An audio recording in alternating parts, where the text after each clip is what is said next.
Nous célébrons aujourd'hui une fête solennelle, une grande fête remplie d'espérance et d'allégresse, une fête qui nous concerne tous, puisque c'est celle de tous ceux et celles qui nous ont précédés et qui peuplent déjà le royaume de Dieu où nous sommes appelés à entrer un jour.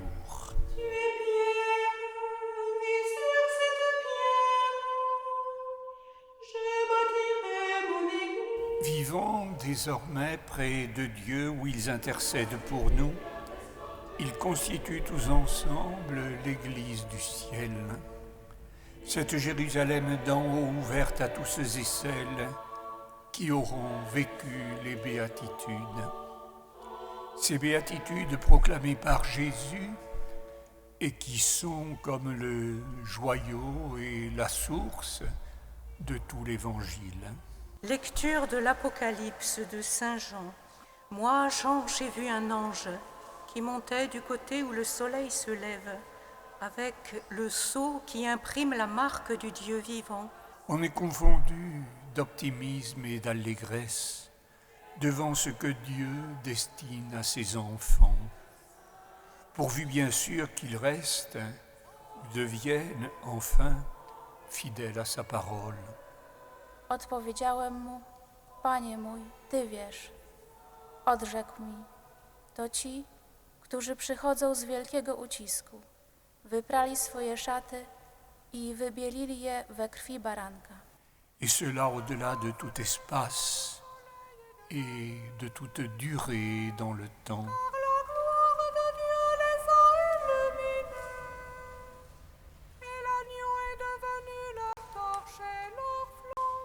Frères et sœurs, ce qu'il nous faut savoir contempler,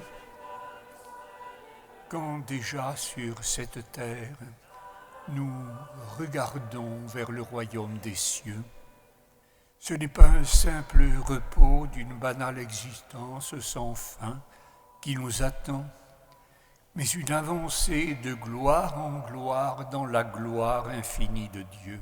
My dear people, we are already the children of God, but what we are to be in the future has not yet been revealed.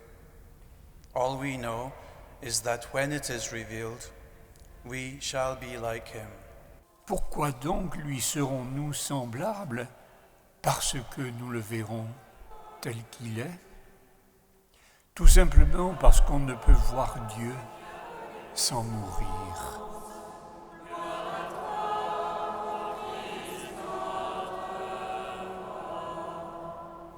Frères et sœurs, la mort n'est qu'un passage et le Christ l'a déjà vécu pour nous. Il sera encore présent à cette heure près de chacun de nous. Et nous entrerons, c'est écrit, vous le savez, de toute notre plénitude dans toute la plénitude de Dieu. Le passage sera peut-être un peu rude, mais il n'y a pas de quoi s'en attrister. Ils sont des milliers de myriades à nous attendre sur l'autre rive, celle de la lumière et de l'amour. Et à cette heure-là, la grâce de Dieu ne nous fera pas défaut.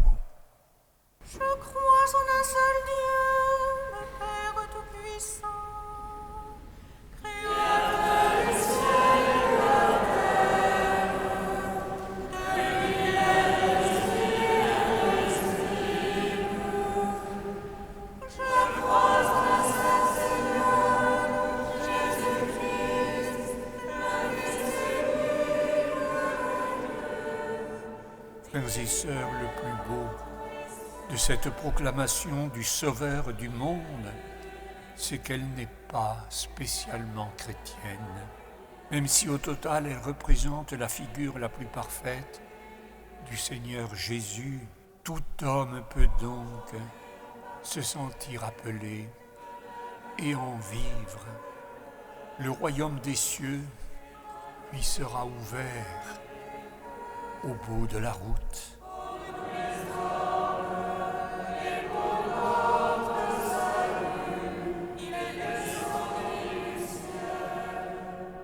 joie de savoir qu'un ciel nous attend, qui sera un jour pour chacun de nous et tous ensemble une béatitude sans fin. Voilà le christianisme. C'est dans la perspective de cette Jérusalem nouvelle et éternelle et fondée notre première fraternité de Jérusalem sur terre. C'était il y a 35 ans aujourd'hui et à cette heure, solennité de tous les saints, ici même à Saint-Gervais de Paris. Dieu en soit béni. Amen. Alléluia.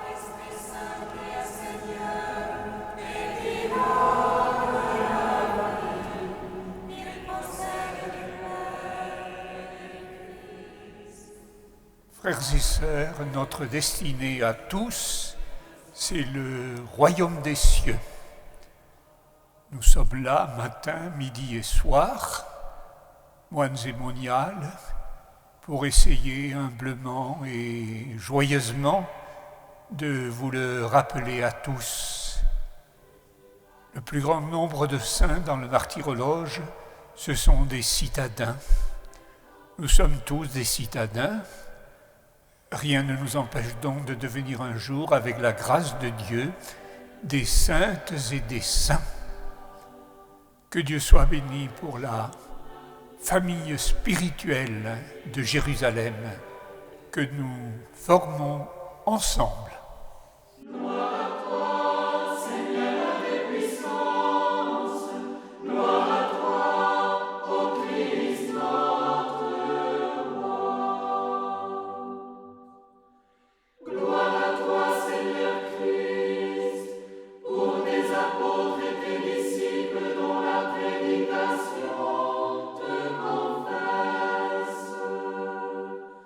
Le sang des martyrs